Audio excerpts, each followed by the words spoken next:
Let's begin by offering our respects to ISKCON founder Acharya and our preeminent Shiksha Guru, His Divine Grace, A.C. Bhaktivedanta Swami Srila Prabhupada.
Srila Prabhupada ki Jai.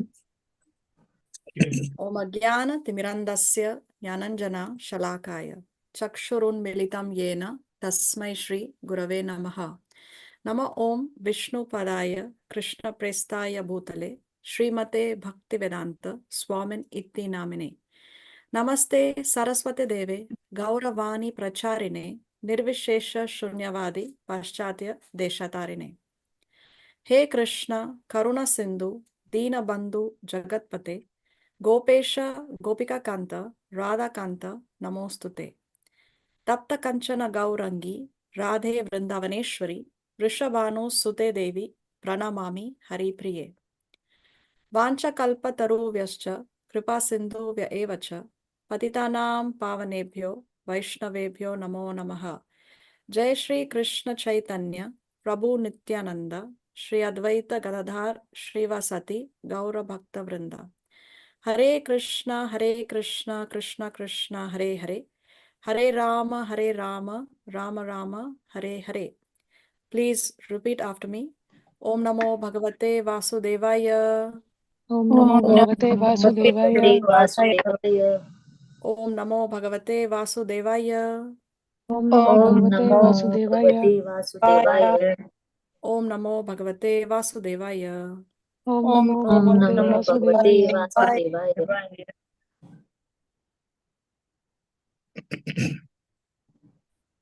Okay, so we welcome all of you to our weekly Bhagavad Gita classes. Thank you all very much for joining.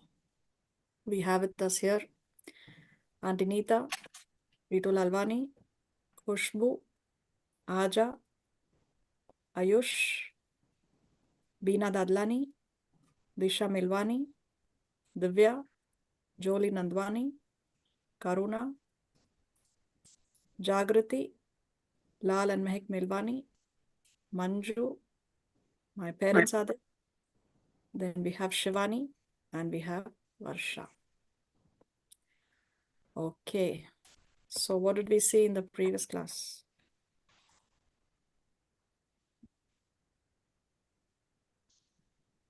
Which chapter are we on? Chapter 13. Chapter 13, yes. 13. Yeah, what's the title of chapter 13? The same thing, the nature and the enjoyer of the consciousness. Yes, nature, the enjoyer and consciousness. So as we discussed previously, this chapter begins by Arjuna asking the meaning of some terms. He wants to know what is Prakriti, what is Purusha, what is Kshetra, what is Kshetragya, or who is Kshetragya, what is Jnana, and what is Neya. No? So Krishna first answers which of these questions? Which is the term that he first explains? Kshetra and Kshetragya, third and fourth. Kshetra and Kshetragya. No? So here see Krishna is saying, what is the field? What is the Kshetra? What is the field of activities? So what is the field of activities? Krishna says is the body. Because it is in this body that we are conducting our activities. No? So Kshetra is this body. And one who knows this body is the knower of the field. So who knows this body?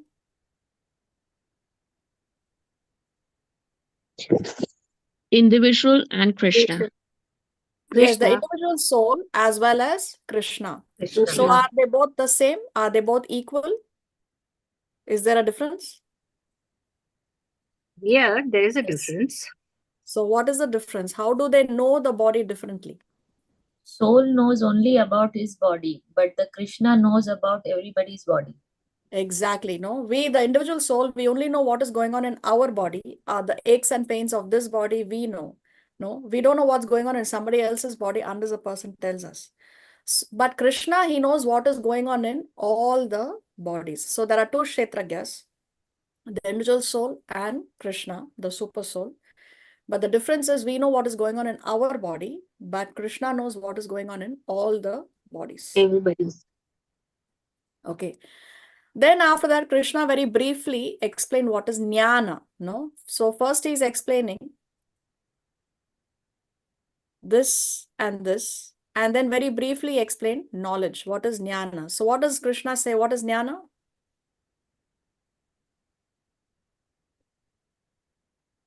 Knowledge.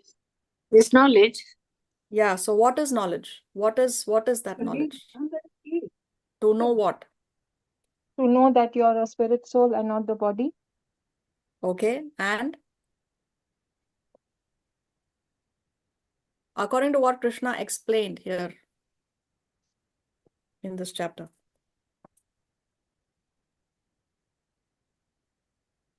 That he's the controller of everything. Okay, see here. He's the enjoyer of everything. Krishna is saying here in text 3, you should understand that I am also the knower in all the bodies. And to understand this body and its knower is called knowledge. So what is knowledge? What is jnana is to understand the kshetra and the two kshetragyas. To understand the body, the kshetra, and its knower. So there are two knowers, the individual soul and the super soul. So knowledge means to understand the body, to understand the soul, and to understand the super soul. This is jnana, Krishna is saying. Very briefly, he describes here. He will elaborate further. We will see that in today's class. Okay, and then Krishna goes on to give more details about the kshetra, no, about the body. And he says how this material nature is comprised of 24 elements. So we saw the 24 elements of material nature, the 5 great elements plus false ego intelligence, the unmanifested. We already saw what is pradhana, no? Unmanifested means pradhana, how the material world, before it is in the activated state, no? It gets activated when Mahavishnu is glancing at the material world. We explained this in detail. But before that glance, the material world is existing in the inactivated state. So at that time, it is called as pradhana. The 10 senses, the mind, the 5 objects. So here, if you sum up these things, then you get 24. So material world or material nature comprises of these 24 elements. And then because of the interaction of these 24 elements, there are some changes that are happening. So then that he describes in verse number 7. Now, Krishna will explain in great detail the qualities that are required for one to get knowledge. No? For one to get jnana, what are the qualities that are required? Or what is the qualification for someone to receive knowledge? So he's explaining here all these qualities. So verses 8 to 12 are clubbed together. Who can read today? I can read, Mataji. Okay, thank you, Jagrati.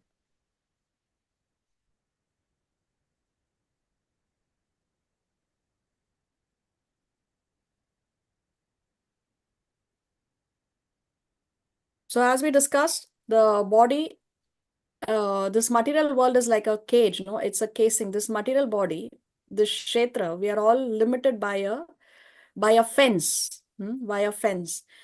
Now, in some bodies, the fence is more big. In some bodies, the fence is smaller. We saw how for an earthworm, the field of activities or the kshetra is small. For a dog, it's bigger, and for a human being, it's even bigger.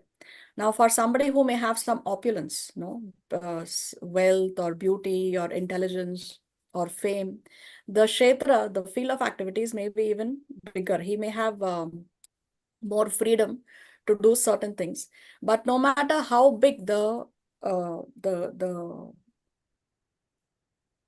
field of activities is, at the end of the day, it is very, very minute and very insignificant compared to the entire cosmos. No, there is no comparison at all. So it is still insignificant. It is still insignificant. So how can we come out of this fence? No, how can we come out of this caging?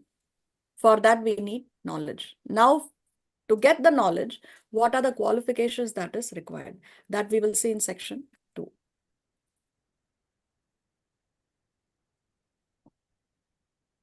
Let's hear the 5 verses.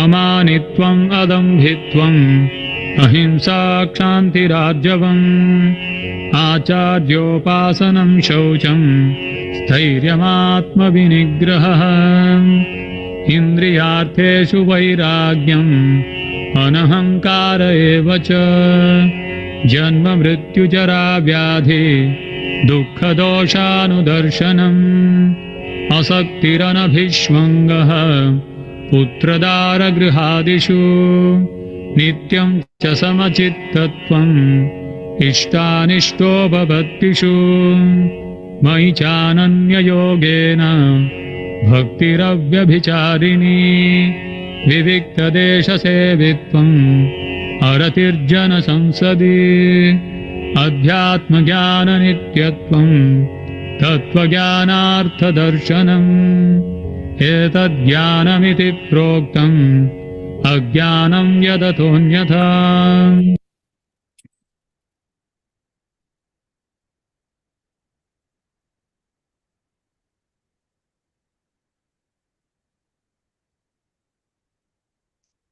Translation?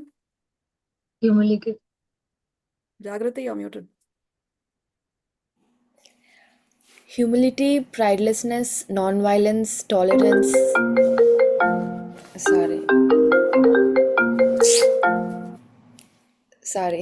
Tolerance, simplicity, approaching a bona fide spiritual master, cleanliness, steadiness, self-control, renunciation of the objects of sense gratifications, absence of false ego, the perception of the evil birth, death, old age and disease, detachment, freedom from entanglement with children, wife, home, and the rest, even mindedness amid pleasant and unpleasant events, constant and unalloyed devotion to me, aspiring to live in a solitary place, detachment from the general mass of people, accepting the importance of self realization, and philosophical search for the absolute truth.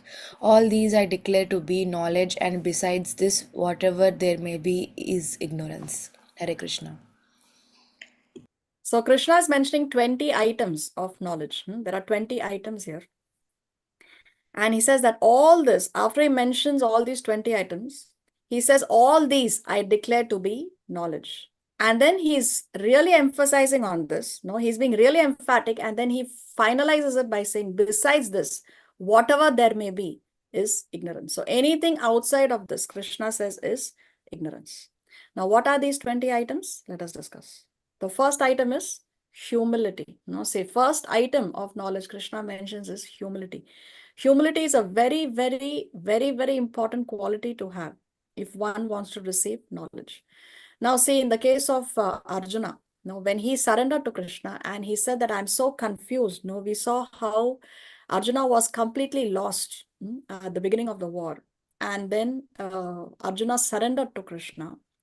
And then he asked him, he told him that, please instruct me. I am a soul surrendered unto you. Please instruct me.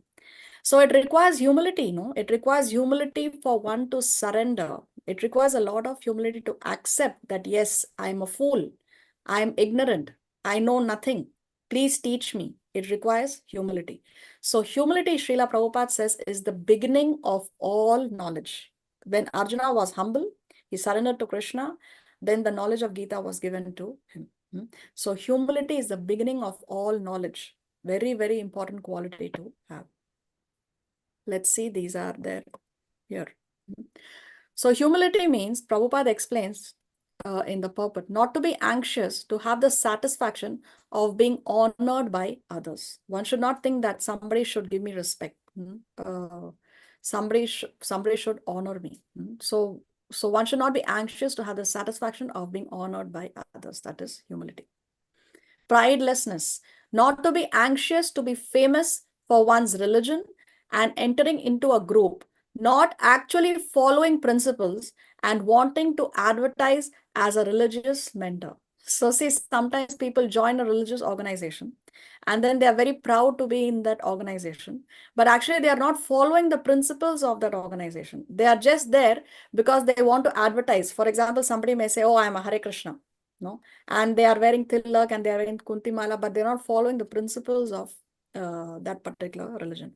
So that means they are only anxious to advertise themselves as a religious mentor. And what happens, they are also confusing the others, because others are thinking that this person belonging to this organization, but is not following the principles of this organization. So then people also get confused. You are sending out the wrong message. So pridelessness. Now, of course, there may be some people who are still struggling. They are genuinely trying, but they are not able to, they are still struggling. Before one takes initiation, one is in the process of trying to get there, and there is a struggle. But that is different. That is, see, it's the intention that counts. No, if one is one's intention is to advertise as a religious mentor and is not following the principles, then one comes under this category. Then non-violence, not to put others into distress. Unless one elevates one to spiritual knowledge, one is practicing violence. Try your best to distribute real knowledge. So non-violence means not to put others into distress. And one is practicing violence as long as one is not doing anything to elevate one to spiritual knowledge. No? What does this mean? Now let's take an example.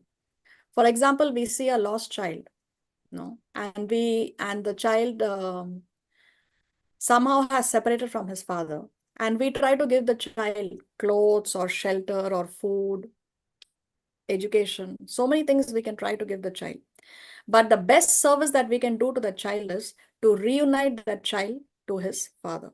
So that one union of the child to his lost father is going to resolve all his problems. So in the same way, all we living entities here in this material world, we have also lost our connection with the Lord. No, we have turned our face away from the Lord. And if we can do something to help the living entities revive that lost relationship, to go back home, back to Godhead, no, to go back home, back to Godhead, to the Supreme Father, then we are practicing non-violence. So unless one elevates one to spiritual knowledge, one is practicing violence. See, if we try to help poor people or old age homes and so many other things, that's fine, that's nice, right? But what we are doing is only to help the body of the person. What are we doing to help the spirit soul of the person, right? To feed them, to give them food to eat or prasad to eat. Yes, they will get elevated if they eat prasad, of course, definitely, no. But if one can give them spiritual knowledge by which they can actually go back home, back to God, then that is the best example of non-violence. So Srila Prabhupada says in the purport,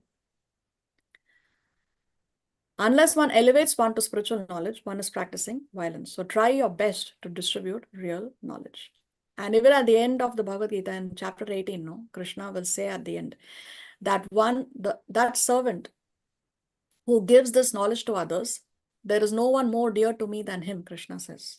So much important it is to try our best to distribute this knowledge. Then tolerance. Be practiced to bear insult and dishonor from others. Example, Prahlad Maharaj. So tolerance is another great virtue that one needs to have in order to receive knowledge or to be qualified to receive knowledge. So Prahlad Maharaj, he tolerated so much of injustice. From whom? From his own father. From his own father. So we have to take that example from Prahlad Maharaj and learn to be tolerant. No? Chaitanya Mahaprabhu says that one must be humble and tolerant. One must be humble like a blade of grass, and one must be more tolerant than the tree. Then we can chant the holy name of the Lord. The tree is so tolerant, isn't it? People, dogs, people, they pass urine, they cause so much pain. They carve names on the branches of the tree, on the trunk of the tree. They're carving their names. So the tree, of course, goes through pain. But then the tree also tolerates and continues to give fruits, shade, and so many other things to us. Then simplicity, so straightforward that you can disclose the real truth even to an enemy. One should be without diplomacy. So simplicity, be so straightforward that even to an enemy we can disclose the real truth. Simplicity, if we do not practice simplicity, if we do not keep our life simple, then again, spiritual life is going to be hard, difficult for us to perform. If we are so much more concentrating ourselves on being diplomatic and getting distracted by so many other things instead of keeping our life simple, then again, it's impossible to be able to follow a spiritual life. And unless we are not simple, we cannot even teach simplicity to our children. Then 6, accepting a spiritual master. Approach a spiritual master with all humility and offer all services. So when we accept a guru, we also have to render services to the guru, seva. If he bestows blessings, that will make it easier to follow all the regulative principles and one can immediately advance. So if we can please our spiritual master, if we can please him with our seva and he blesses us, then by the blessings of the guru, we can easily follow the regulative principles. See, before initiation, one tries to follow the regulative principles, one tries to chant the rounds, but may not be able to do it as well as one can do it after post initiation, because now you're doing the same practices, but after initiation you have the blessings of the guru. By the blessings of the guru, one can very easily, Krishna says, Prabhupada says in the pulpit, if the guru bestows blessings, it will be easy to follow the regulative principles and one can immediately advance. How can we advance without the blessings of the guru? That is not possible. Then cleanliness. There are two kinds of cleanliness, external and internal. Externally, we can cleanse our body by having a bath, and internal for internal cleanliness, for cleaning our mind, which is so full of trash and so many impressions that we are carrying from so many lifetimes and even this lifetime, we can chant the holy name. Chanting the holy name is the most effective way to remove all the dirt from the mind. Then steadiness, determination. One should be determined to make progress in spiritual life. We know, we have discussed how taking to spirituality means declaring a war against Maya. Declaring a war against Maya. And Maya is very, very strong, very strong. And we are in her domain. No, this material world is the domain of Maya. So we are in her domain and we are declaring war against her. So definitely it's not going to be easy. So one requires a lot of determination. Self-control. Reject anything unfavorable to spiritual advancement. Anything at all that is not favorable for our spiritual life, we need to reject. Before we engage in any activity, if we ask the question, is this good for my Krishna consciousness or this is not good? If the answer is this is not good, this is not favorable for my spiritual advancement, this is not good for my Krishna consciousness, we should reject it. As simple as that. Then renunciation of sense objects. This is real renunciation, not to cater to unnecessary demands, because the mind is always going to tell us that which is not good for us, an uncontrolled mind, no, an uncontrolled mind. So we don't have to give the mind everything that the mind wants, no, just like how we don't give a spoiled child everything that the child wants. So cater the demands only to keep the body fit for devotional service. That doesn't mean we starve ourselves. That doesn't mean we torture ourselves. We have to keep our body fit for devotional service. How to control? Engage by systematic regulation, especially chanting Hare Krishna and eating prasad. See, of all the senses, the tongue is the most powerful, most powerful. And the tongue has two functions, to taste and to speak. So how can we control? We can control the urge to speak by chanting the Hare Krishna mantra. And we can control the urge to taste unnecessary food stuff by eating Krishna prasad. Then absence of false ego. Reject, I am this body, I am the mind. So false ego means any identification with the body. That is false ego. Now, because of what false ego is there must be also a real ego. No, there is also a real ego. So what is that real ego? Real ego is to accept the reality, to accept that I am a servant of Krishna. So that is real ego. One can have real ego, but one should not have any false ego. Don't identify with the body. Don't identify with that which you see in the mirror. That is not us. Then perception of evils of birth, death, disease, and old age. Must regularly hear about these topics from the proper source, living in the association of devotees. So one should perceive the evils of birth, death, disease, and old age. And one has to hear about this from the proper source. And how often? Regularly hear. Otherwise, we will be finished.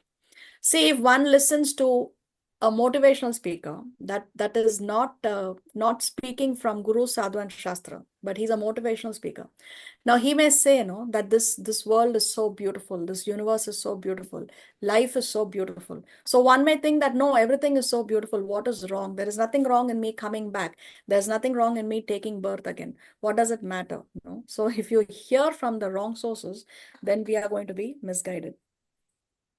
See, evils of birth. Krishna also, of course, is a motivational speaker, but Krishna is that kind of a motivational speaker who motivates you by telling the truth, by telling you the absolute truth. Krishna and his bona fide servants, all the bona fide followers, the bona fide guru will teach you exactly what Krishna says. So they tell you the absolute truth without twisting the facts. So Krishna also is a motivational speaker. He motivated Arjuna to fight. But what did he tell him? He told him that this material world is dukhalayam ashashvatam. It is a temporary place full of miseries. In chapter 8 and 9, he says, and then in chapter 9, and in chapter 8, he says dukhalayam ashashvatam. And in chapter 9, he says, anityam asukham lokam. So Krishna is saying that this material world is a place full of miseries. It is a temporary place, it is full of miseries. So one should perceive the evils of birth, death, disease, and old age, because this does not exist in the spiritual world. We have to live our life as though death is going to strike us at any time. So we have to prepare our consciousness in such a way that death can come even the next moment, even tomorrow. So are we prepared? Are we prepared? Have we studied for our final exam? Have we prepared ourselves in such a way that yes, if death strikes even the next moment, if death strikes even tomorrow, then we have no regrets, or we have something else going on in our mind. What is going on in our mind? Are we planning the next holidays? Are we thinking which is the best investment to make? Are we thinking where should we purchase our next property? Are we thinking how can I save my taxes? No, if we are thinking all these things, then we are thinking that death is not going to come tomorrow. That's what we are thinking. But death can strike at any time. So we should live in such a way that even if death strikes the next moment, we are ready, we are prepared, and we don't want any extra time, which we are not going to get anyway from the Yamadutas, to perfect our life. And how can we be prepared like that? By constantly hearing about these topics. Every day, if we are not hearing Bhagavad Gita, Srimad Bhagavatam, if we are not hearing from advanced devotees, then there will be other trash going on in the mind, and we will be distracted. Detachment. Be ready to sacrifice everything for Krishna. So everything that is not favorable, we have to be rejecting them. So we should be ready to sacrifice it, even if it may be the most dear thing to us. But if it is not good, if we have to sacrifice it, then we have to sacrifice it. No entanglement with wife, children, etc. Affection is natural. Renounce if not favorable for spiritual advancement. So even if your own family is not favorable for your spiritual advancement, then we have to renounce. We should not be entangled with wife and children, because even if they are unfavorable, then we have to be detached from them. Example, Arjuna is asked to renounce family connections. Arjuna had to kill his own family members because they were not on the path of dharma. Then even-mindedness, not elated or distressed at material gain or loss, possible by performing unbreakable devotional service. So even-minded, no, don't be very excited and don't be very morose, sad when there are things that are in favor of you or when there are things not in favor of you. So even-minded, we have to maintain our balance. And that is possible by doing unbreakable devotional service. So devotional service, that is satatam, always. Then 16, unalloyed devotional service, ananya bhakti, na anya, no, na anya bhakti. So ananya bhakti means there is nothing else but bhakti. So unalloyed, pure devotional service. There is no other intention other than to serve the Lord. So engage in the 9 processes of bhakti. There are 9 items of devotional service: Shravanam, Kirtanam, Vishnu Smaranam, Pada Sevanam, Archanam, Vandanam, Dasyam, Sakhyam, Atma Nivedanam. What are they? What is Shravanam? Listening. Shravanam, to hear, yes. Kirtanam, Chanting. chanting the holy name. So hearing and chanting, these, the first 2 are the most important. When we chant, we are also hearing. No, so Shravanam and Kirtanam. Then Vishnu Smarana means?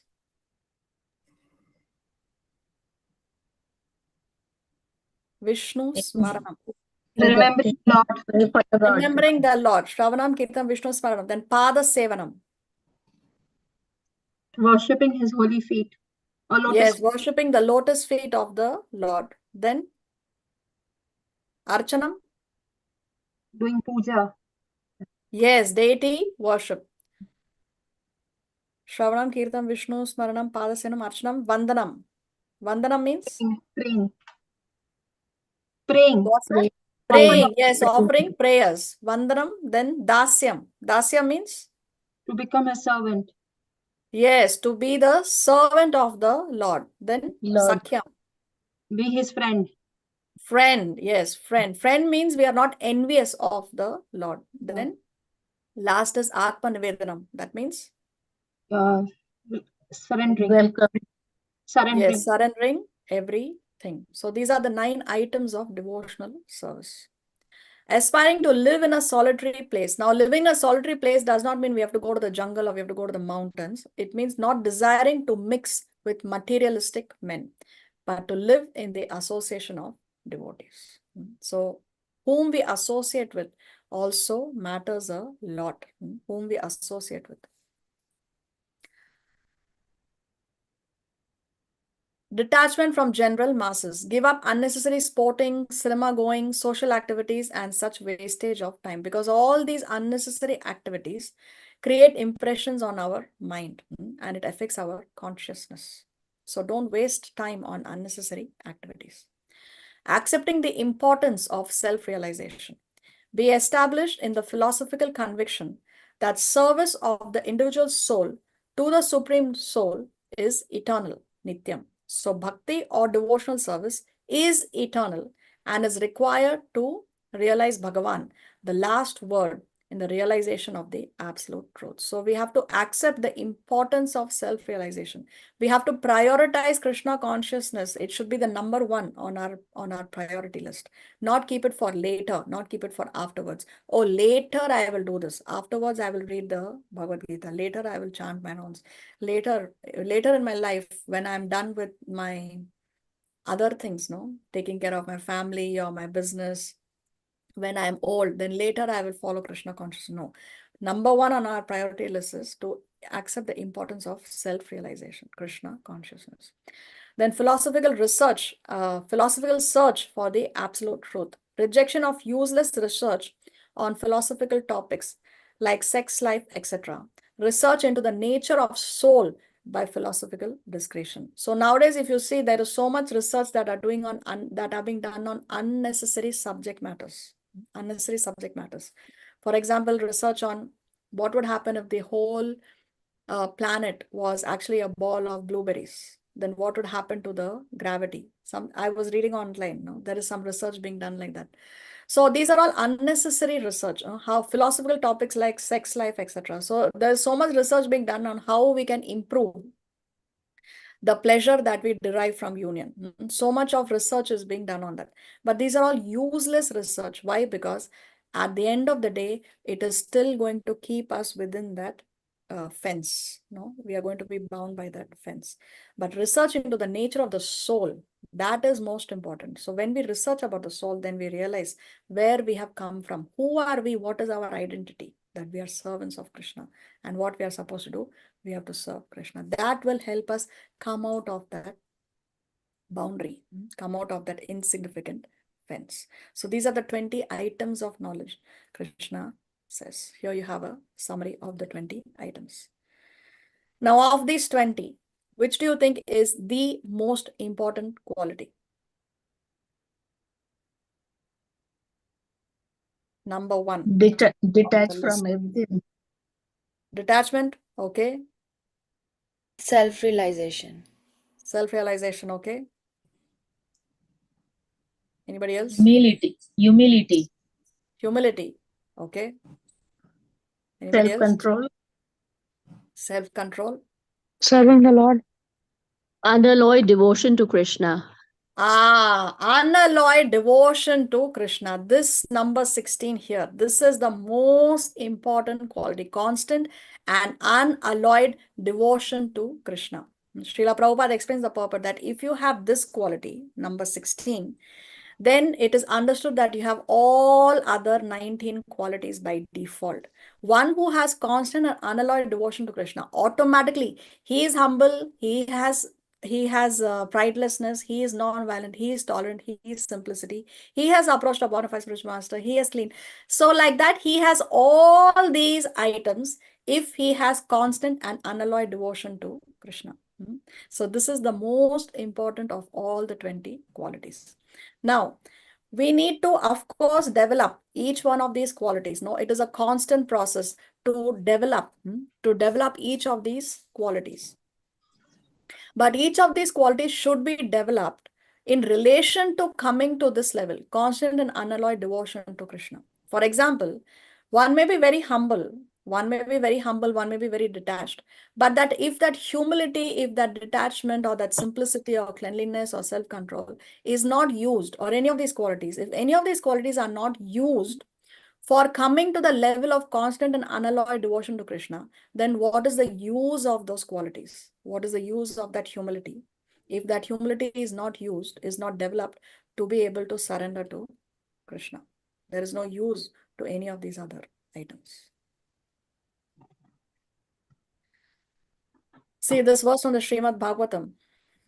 We have seen this before, but we can see it again. All the demigods and their exalted qualities, such as religion, knowledge, and renunciation, become manifest in the body of one who has developed unalloyed devotion for the Supreme Personality of Godhead, Vasudeva. On the other hand, a person devoid of devotional service and engaged in material activities has no good qualities. Even if he is adept at the practice of mystic yoga or the honest endeavor of maintaining his family and relatives, he must be driven by his own mental speculations and must engage in the service of the Lord's external energy. External energy means Maya. How can there be any good qualities in such a man? So exactly what we discussed, what Prabhupada explains in the purport, that automatically all the good qualities become manifest in a person who has developed this one quality, unalloyed devotion to Krishna. If you have this one quality, then all the other qualities, all the devatas and their exalted qualities, they automatically become manifest in the body of such a person. So it's there. If a person has unalloyed devotion for the Supreme Personality of Godhead, it is understood that he has all these other qualities. Now, sometimes it may appear that somebody is not humble, because see, sometimes one who's in an administrative position in the temple. One is a temple president, or one is a GBC. Sometimes you have to come down heavily to impose the rules and regulations. No, so it may appear as though that person is not humble. So one may say, where is the humility in that person?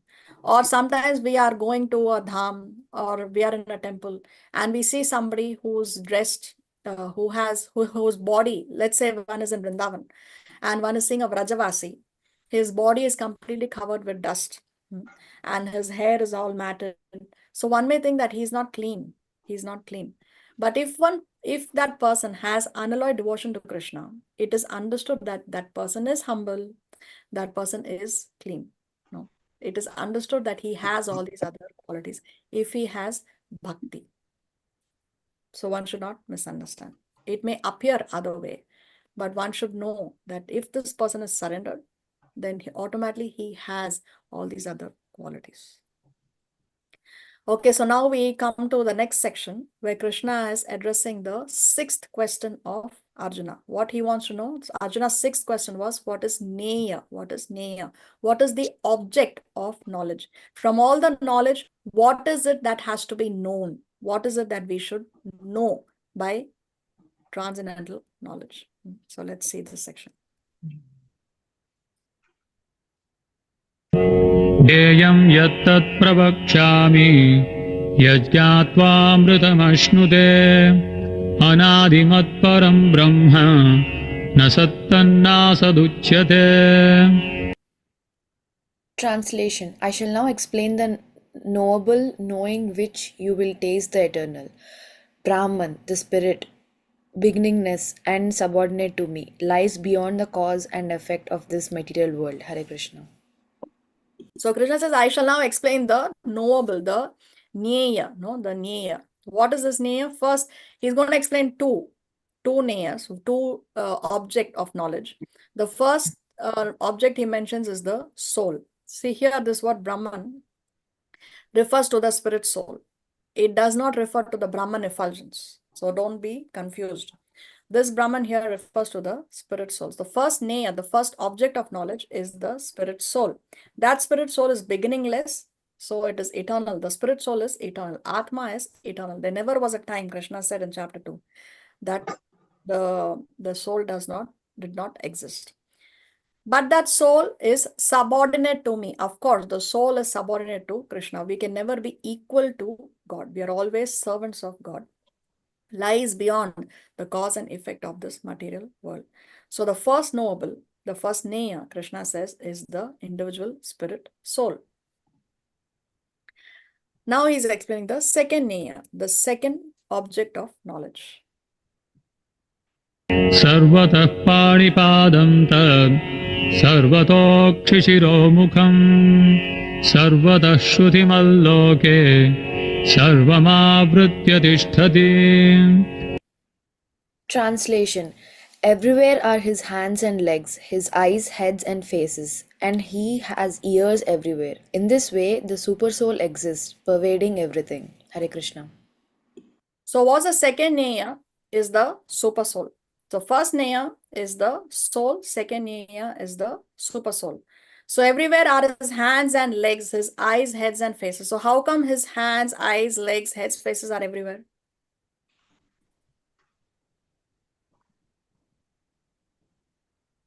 He's present in everyone. He is present in the body of each and every living entity. Therefore, the super soul is existing everywhere. So in this way, the super soul exists, pervading everything. Now, read this Sanskrit. And please read the synonyms.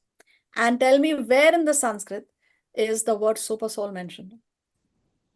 It's there in the translation. Prabhupada has translated it. But do you have super soul anywhere in the shloka? Where it is there? Please tell me.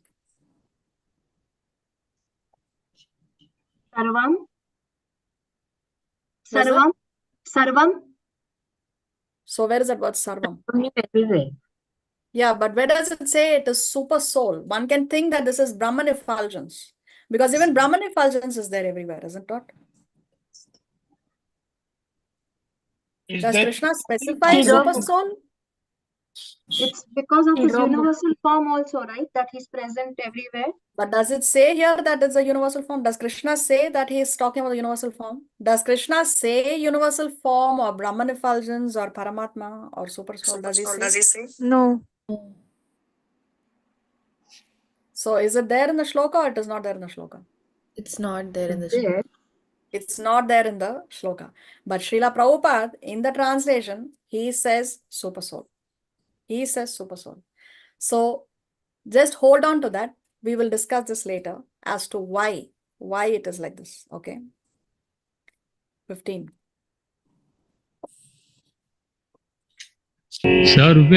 सर्वेन्द्रियगुणाभासं सर्वेन्द्रियविवर्जितम् असक्तं सर्वभृच्चैव निर्गुणं गुणभोक्तृ च Translation: The Supersoul is the original source of all senses, yet he is without senses. He is unattached, although he is the maintainer of all living beings. He transcends the modes of nature, and at the same time, he is the master of all the modes of material nature. Hare Krishna. So the super soul is the original source of all the senses, yet he is without senses. So does it mean that he has no sense? He is without He has- senses means he He has has, no he has he no has- material senses, material senses, but he does have spiritual senses. spiritual senses. Yes, because the body of Krishna is completely spiritual. The super soul, although it is present in this material body, still it is completely spiritual. So when it is says there here that he is without senses, it means that he has no material senses. So the super soul is unattached, although he is the maintainer of all living beings. Taji, I have a question here. Yes. What is the difference between the material senses and spiritual senses? Okay, difference between material senses and spiritual senses is the material senses deteriorate. The material senses come under the dominance of Maya, but spiritual senses do not deteriorate. Our eyes, the vision decreases. We need to wear specs, contact lenses because our senses are material. But spiritual senses, Krishna does not, his eyes, his sense of smell or his sense of hearing will not deteriorate because they are completely spiritual, like that. Okay. Okay. There is no birth, death, disease, and old age for anything that is spiritual. But anything that is material has to go through birth, death, disease, and old age. Okay, so he's unattached, although he's a maintainer of all living beings. So he's there as a impartial judge in the heart of every living entity. Doesn't matter who that living entity may be. It may be Lord Brahma, the most exalted created being, or it may be a small tiny ant, or it may be an insignificant worm in the stool. So like that, he's the maintainer of all living entities and he is unattached. He transcends the modes of nature. So the super soul does not come under the influence of the three modes, tamoguna, rajoguna, sattva-guna. He's not under the influence of the mode of goodness, passion, and ignorance. At the same time, he is the master of all the modes of material nature. So he doesn't come under the modes, but he transcends the modes of nature and he's also the master of the modes of material nature. Now again here in this Sanskrit, can you spot the word super soul?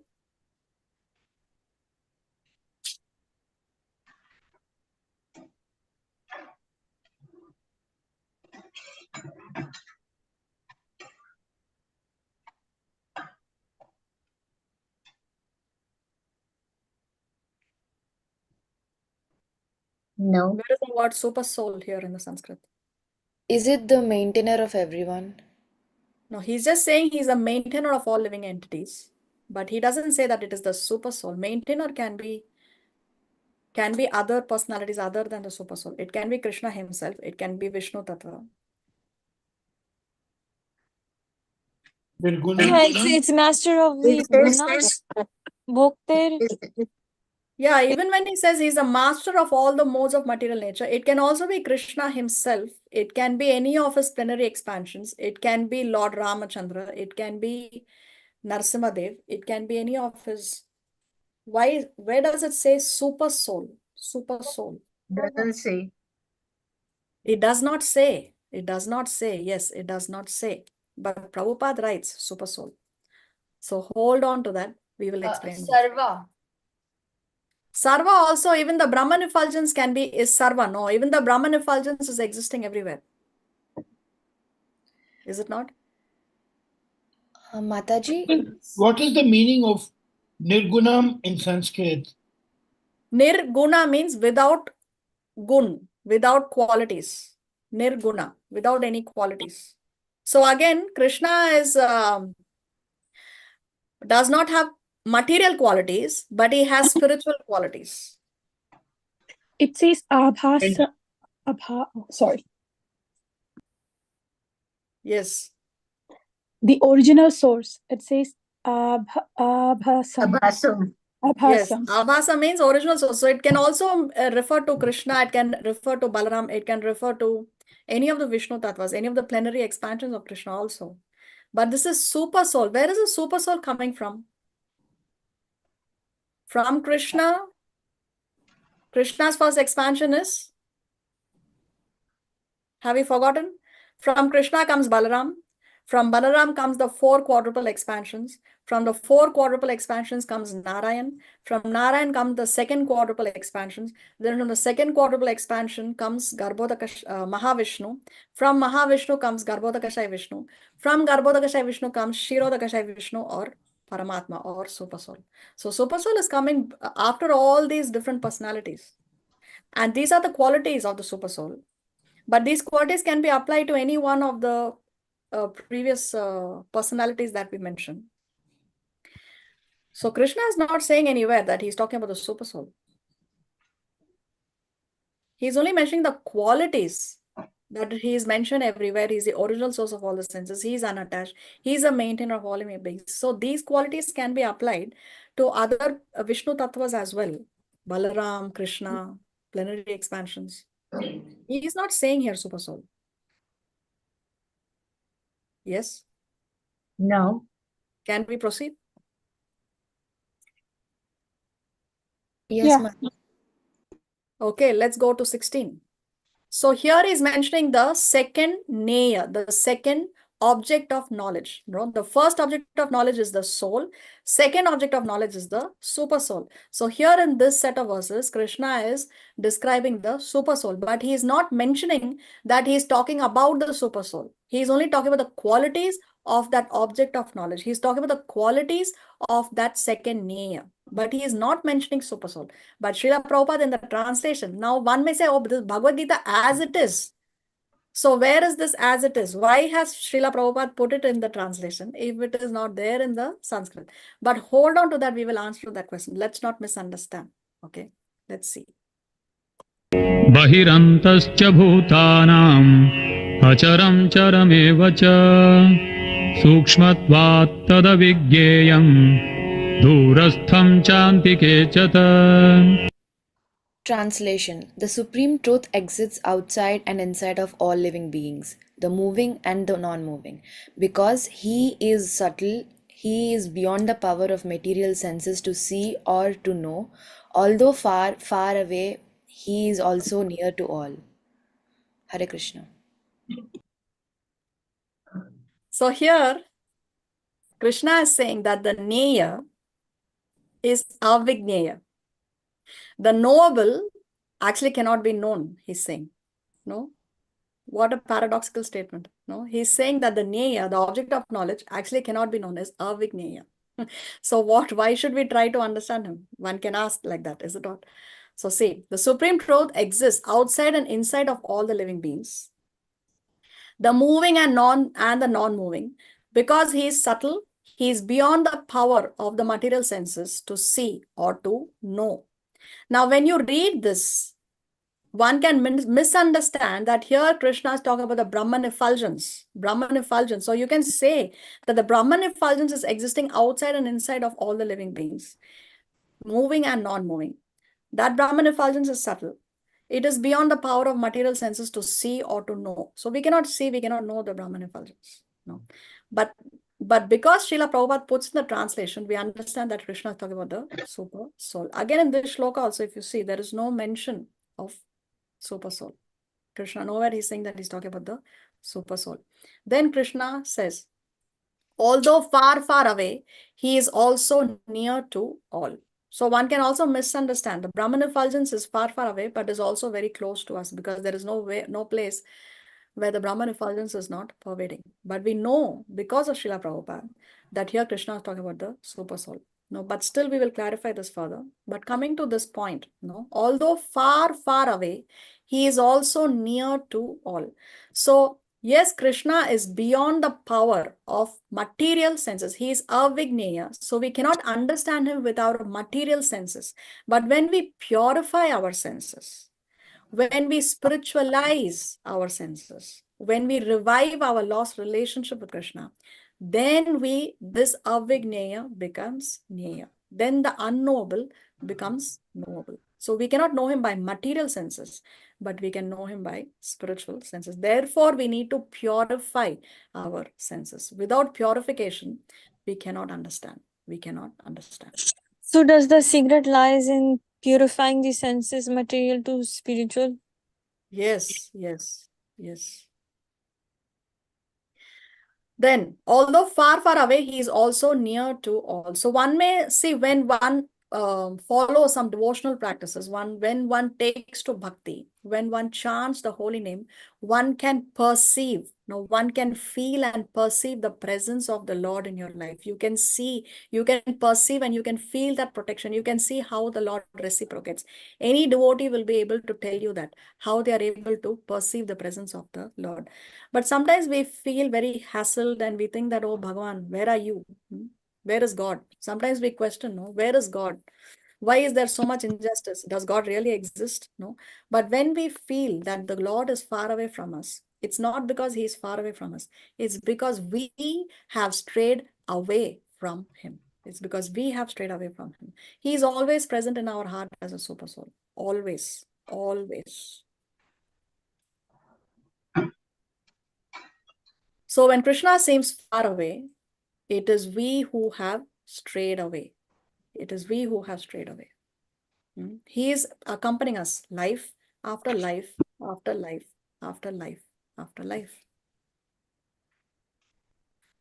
See, remember this example we saw in chapter 2 of the two birds on the same branch. So these two birds, one is an example of the soul, the individual entity, and one is depicting the super soul. Now, this individual soul here is so busy enjoying the fruits of the tree that he has forgotten about this bird that is right there next to him. And this other bird is patiently waiting, looking over, waiting for him to remember, okay, you're done with this sense gratification, you're done with enjoying the fruits, and then he will turn his face towards this other bird.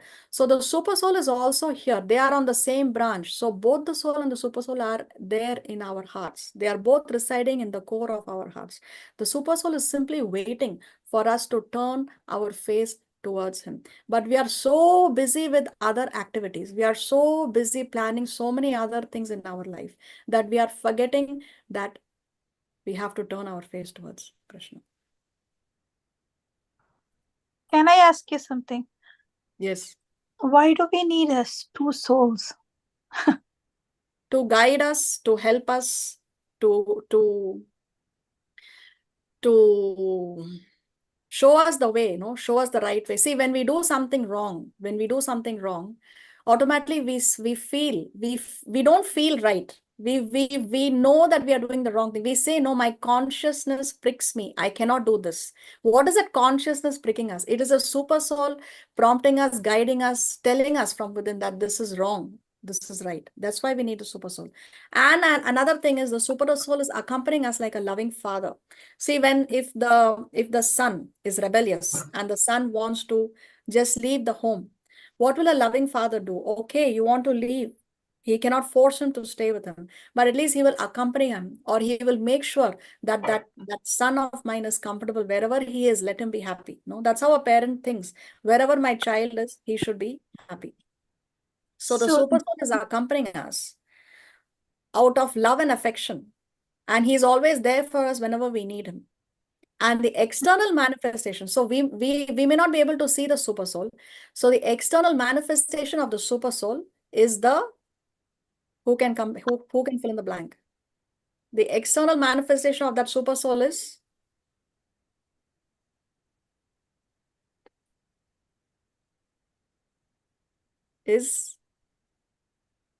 What is your question, Mataji? we cannot see the super soul. So who is the external manifestation of that super soul? Spiritual master. Yes, of course, the spiritual master, right? The spiritual master. So the guru, the Shastra state that the guru is the external manifestation of that super soul. So this is how Krishna is. He is waiting for us to turn towards him, and he will just lift us. No, he's the swift deliverer from the ocean of birth and death. Mataji, I have a question. Yes. Do demigods also have a soul and a super soul? Yes, starting from Lord Brahma. That is correct. Okay. So whatever it takes, whatever sacrifices it may take, let's just do it and start our journey back home, back to God. That is intelligence. That is intelligence. Because when this day comes and we are personally embraced by Krishna, then whatever sacrifices we have done, whatever obstacles that we've had to cross, it's all worth it. All those things that we were holding on to previously would seem so insignificant the day we are actually embraced by Krishna. Just think about it. Because see, there are people who hanker after celebrities. They want to take selfies with the celebrities. But who can be a greater hero than Krishna himself? Greater hero than Krishna himself. So whatever it takes, whatever price it may take, intelligence is just do it and then walk your home back way to Krishna. All progress takes place outside the comfort zone. If we are going to continue to want to stay in the comfort zone, then we will not be able to make progress. So all progress takes place outside the comfort zone. We have to be willing to take that leap of faith. Take that leap of faith. The question is, do we have the courage to come out of that comfort zone? Do we have the courage? So this is a question that we have to ask ourselves. Let's go to 17. अविभक्तं च भूतेषु विभक्तमिव च स्थितं भूतभर्तृ च तद्ज्ञेयं ग्रसिष्णुप्रभविष्णु च. Translation. Although the super soul appears to be divided among all beings, he is never divided. He is situated in one as one. Although he is the maintainer of every living entity, it is to be understood that he devours and develops all. Hare Krishna. So because the super soul appears to be divided, so he is there in all the living entities. So does that mean that he is also divided? No, he is never divided. He is situated as one. So although it appears that he is divided, he is situated as one. So it is understood that although he is a maintainer of every living entity, it is to be understood that he devours and develops all. So death also comes, and also he is helping to maintain. See, Srila Prabhupada gives this example. The sun at the meridian is situated in its place. But if one goes for 5,000 miles in all direction and asks, where is the sun? Everyone will say that it is shining on his head, because we all feel, okay, at that time, the sun is right there shining on top of my head. So does it mean that there are different suns? No, there is only one sun. So this example is given to understand this concept, how although the super soul appears to be divided amongst all beings, he is never divided. Where is the sun? Everyone will say that it is shining on his head. In Vedic literature, this example is given to show that although he is undivided, he is situated as if divided. So here again in this shloka, you will see Krishna does not say super soul. There is no word called called Paramatma or super soul here. Only in the translation it is there. Let's see 18. ज्योतिषामपि तज्ज्योतिः तमसः परमुच्यते ज्ञानं ज्ञेयं ज्ञानगम्यं हृदि सर्वस्य विष्ठितम्. Translation. He is the source of light in all luminous objects. He is beyond the darkness of matter and is unmanifested. He is knowledge, he is the object of knowledge, and he is the goal of knowledge. He is situated in everyone's heart. Hare Krishna. So he is the source of light in all luminous objects. He is beyond the darkness of matter and is unmanifested. He is knowledge. He is the object of knowledge. So Supersoul is both Jnana and is also the Neya. He is the object of knowledge and he's also the goal of knowledge. So Supersoul is knowledge. He is the object of knowledge as well as the goal of knowledge. From all the knowledge, what is it? What is a goal? What should we know? That is the Supersoul. Then now finally Krishna says, he is situated in everyone's heart. Hridhi sarvasya vishthitam. So now Krishna is being specific. Now he is being clear about what or whom exactly he's talking about when he says that he is situated in everyone's heart. We all know that who is this person who is the source of light in all the objects and all these other descriptions in this whole section that Krishna is talking about, no, in all these shlokas. Now it is clear that Krishna finally now he's specifying that he's talking about the super soul when he says that he's situated in everyone's heart, because we know that in the heart is the soul and the super soul. Of course, the soul is not the source of light in all luminous objects, etc. So therefore, he is talking about the super soul. So why does Prabhupada put that super soul before only? Is because if we read this whole section, we will misunderstand that Krishna is actually talking about the Brahman effulgence. If you see those descriptions, it is very easy for one to misunderstand and think that Krishna is here talking about the Brahman effulgence. So one is reading, one is trying to understand, and one is concluding that, okay, this is what is Brahman effulgence. Krishna is talking about the Brahman effulgence.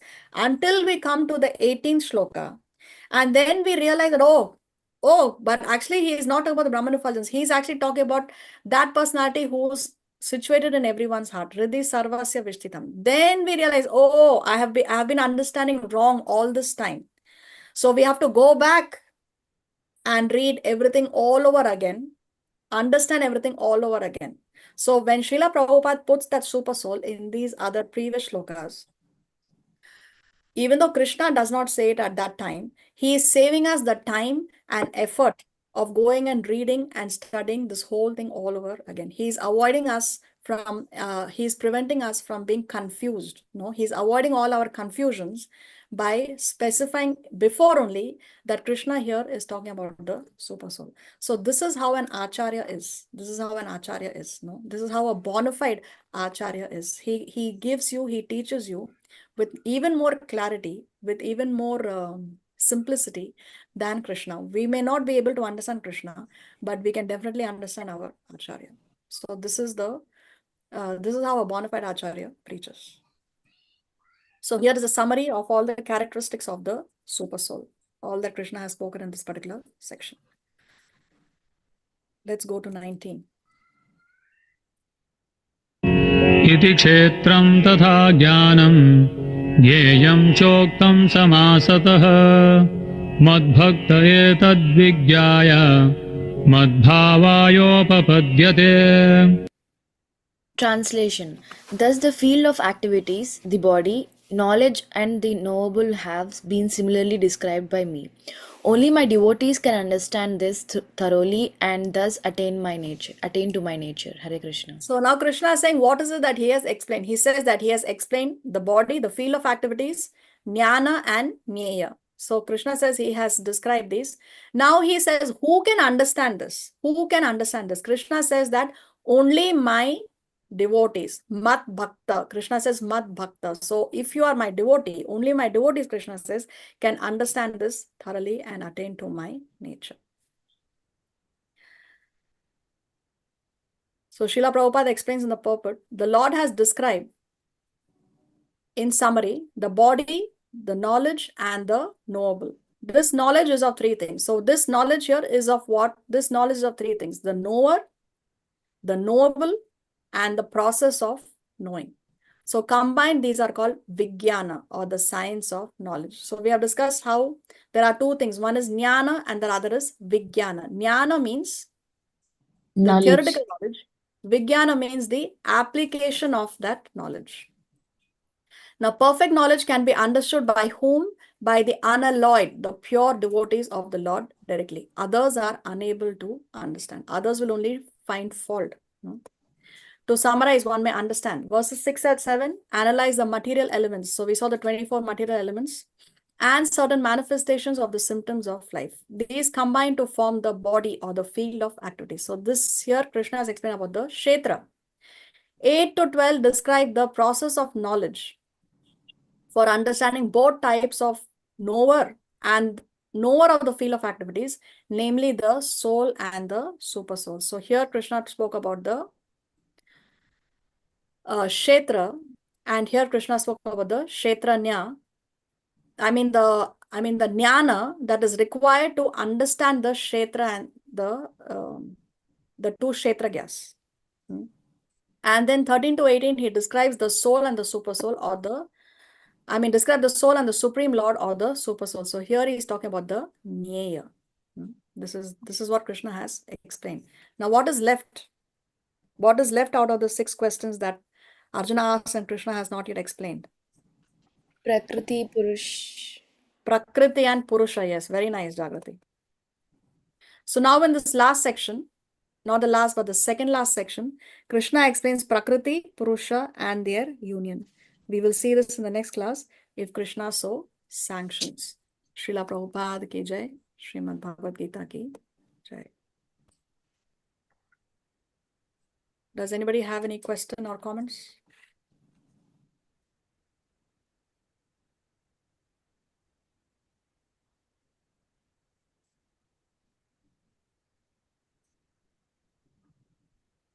Okay, so since there are no questions or comments, we will continue in the next class. Till then, have a nice weekend. Krishna consciousness. Vanchakalpataruvhyascha kripa sindhu vyayevacha patitanam pavanebhyo vaishnavebhyo namo namaha. Srila Prabhupada ki jai, Srimad Bhagavad Gita ki jai. Hare Krishna. Hare Krishna. Thank you. Hare Krishna. Hare Krishna, Mataji, Dhanva pranams. Krishna. Thank you, Mataji. Hare Krishna. Thank you. Thank you, Mataji. Thank you. Hare Krishna.